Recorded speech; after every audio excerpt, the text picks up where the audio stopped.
जय श्री राम। श्री कृष्ण की पटरानियों में सत्यभामा बहुत सुंदर थी। सत्यभामा के कहने पर भगवान श्री कृष्ण ने स्वर्गलोक में जो पारिजात पुष्प है वो पारिजात पुष्प ला के सत्यभामा को दिया था।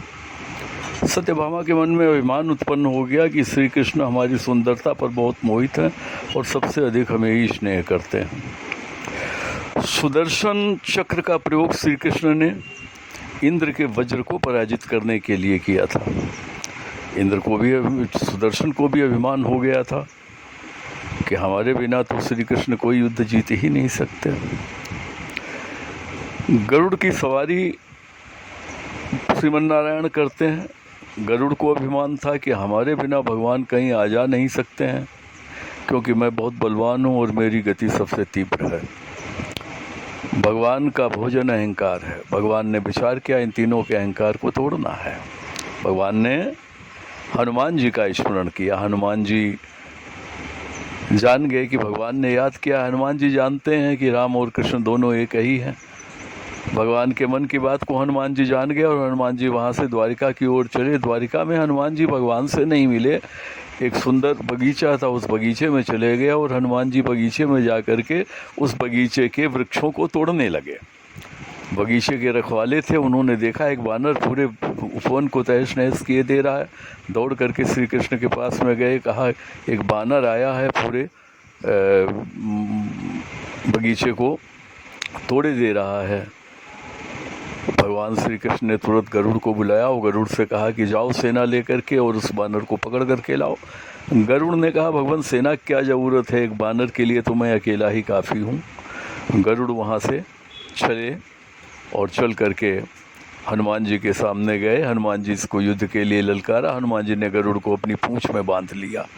अब पूँछ का कसाव इतना तीव्र था कि गरुड़ जी की सांस घुटने लगी। गरुड़ जी का बल समाप्त हो चला। गरुड़ जी ने सोचा अब मैं समाप्त हो जाऊंगा।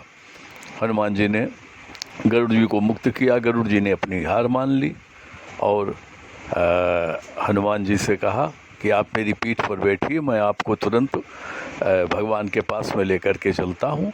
श्री कृष्ण ने आपको बुलाया है। हनुमान जी ने कहा आप चलिए, मैं आपके पीछे से आता हूँ। गरुड़ जी वहाँ से चले।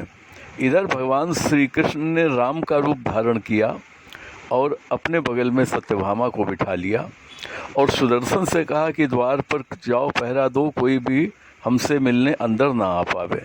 हनुमान जी द्वार पर पहुंचते हैं। सुदर्शन ने रास्ता रोका, भगवान की आज्ञा नहीं है जाने देने की।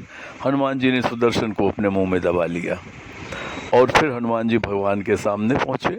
भगवान के सामने पहुँचे तो देखा श्री कृष्ण राम रूप में बैठे हैं और उनके बगल में सत्यभामा है।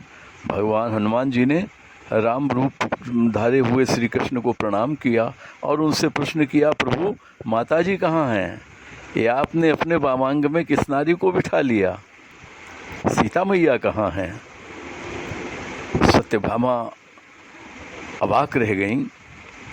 सत्यभामा को जो अभिमान था सत्यभामा का टूटा कि नहीं, हमसे भी अधिक ये किसी अन्य को स्नेह करते हैं और वो सीता है। और तब तक गरुड़ जी आ गए।